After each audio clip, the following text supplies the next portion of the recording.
साथियों, कोई भी व्यक्ति अपनी बरसों की मेहनत की कमाई या तो बैंक में खाता खोलकर एफडी में इन्वेस्ट करता है या फिर शेयर या म्यूचुअल फंड में। अधिकांश लोग अपने धन को इन्वेस्ट करने के बाद ये सोचकर भूल जाते हैं कि मैं या फिर किसी अन्य प्रयोजन को करते समय निकाल लूँगा। अगर ज़रूरत के वक्त आपको अपनी अलमारी में धूल खा रहे फिजिकल शेयरों को निकालते हैं और आप इस बात को लेकर खुश हैं कि उन्हें बेचकर आप अपनी बिटिया की शादी निपटा देंगे, तो ज़रा अपनी भावनाओं को लगाम दीजिए। ये इतना आसान नहीं है। मार्केट रेगुलेटर के नियमों के मुताबिक आप फिजिकल शेयरों को शेयर बाज़ार में बेचकर या ट्रांसफ़र नहीं कर सकते। इसके लिए पहले उन्हें इलेक्ट्रॉनिक फॉर्म में तब्दील कराना होगा, यानी कि डीमैट में कन्वर्ट करना होगा।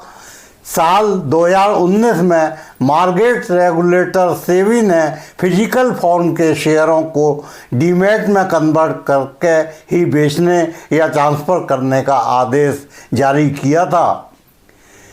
चलो, ये प्रक्रिया पूर्ण करने के बाद भी अगर आपको ये पता लगे कि मेरा लगाया हुआ धन मुझे वापस नहीं मिल रहा है और वह किसी सरकारी खाते IEPF में चला गया है, तो अनुमान लगाया जा सकता है कि आपका क्या हाल होगा।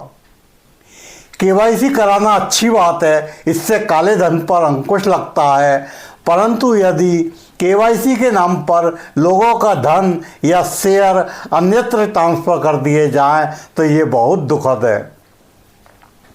यदि किसी शेयर धारक का खाता लगातार 7 वर्षों तक निष्क्रिय रहा है या कोई शेयर धारक लगातार 7 वर्षों तक अपने शेयरों या लाभांश का दावा नहीं करता है, तो लाभांश IEPF यानी कि निवेशक शिक्षा और संरक्षण निधि में हस्तांतरित कर दिया जाता है। यहाँ तक कि यदि कोई कंपनी 7 वर्षों से निष्क्रिय है और वार्षिक आम बैठकें आयोजित करने और वित्तीय विवरण दाखिल करने में विफल रहती है, तो उसके शेयरों को भी IEPF में स्थानांतरित कर दिया जाता है। उस व्यक्ति को वह शेयर और लाभांश IEPF प्राधिकरण से रिफंड लेने में बहुत ही मुश्किल का सामना करना पड़ता है और काफ़ी समय भी लगता है और काफ़ी पैसा भी खर्च होता है। अधिकांश लोगों को ये शेयर वापस भी नहीं मिल पाते। इसके लिए दावेदार को आवश्यक दस्तावेज के साथ फॉर्म IEPF फाइल दाखिल करना होता है, जिसके लिए उसे लॉ कंपनियों की सेवाएं लेनी पड़ती हैं, जो बहुत महंगी होती हैं, तथा बहुत से केसेज में तो लॉ कंपनियां पैसे भी ले लेती हैं और उसके बाद भी शेयर उन्हें वापस नहीं दिला पाती और वो व्यक्ति अपना माथा पीट कर रह जाता है। अब बात करें म्यूचुअल फंड की, तो KYC का अनुपालन करें। SBI म्यूचुअल फंड अपने विज्ञापन वक्त है कहने का मैं करूँगा मैं लिखता है, अपने KYC रजिस्ट्रेशन एजेंसी रिकॉर्ड में पैन के साथ अपने KYC को वैलिडेट करें और आधार के साथ हस्ताक्षर करें। KYC को किसी भी म्यूचुअल फंड हाउस की वेबसाइट और ऐप पर जाकर या अपने डिस्ट्रीब्यूटर द्वारा वैलिडेट कराया जा सकता है। एक बार जब आपका KYC वैलिडेट यानी कि मान्य हो जाता है, तो आप सभी फंड हाउसेज में बिना किसी रुकावट के ट्रांजैक्शन कर सकते हैं और हर फंड हाउस के साथ बार बार KYC करने की ज़रूरत नहीं पड़े। क्या हर ग्राहक के पास हस्ताक्षर करने की सुविधा है? क्या वह KYC करने के लिए म्यूचुअल फंड दफ्तरों के चक्कर काटेगा? अगर अपना ग्राहक जानो यानी कि KYC से बैंक खाता धारकों और म्यूचुअल फंड निवेशकों के काले धन और बेनामी निवेश पर रोक लगाने का अच्छा कदम है, परंतु एक ही निवेशक को बार बार KYC कराना पड़े तो ये निश्चय ही हतोत्साहित करने वाला कदम होगा। बार बार KYC की मांग करना सही नहीं है और इसकी कोई तर्क भी नहीं है, इसकी कोई वजह भी नहीं है। अगर कोई पूरी ईमानदारी से KYC की प्रक्रिया को पूरा करता है तो भी KYC की मांग किसी भी समय फिर से करना, बैंकों और म्यूचुअल फंड ट्रांजैक्शंस को रोकना, क्या ये उचित है?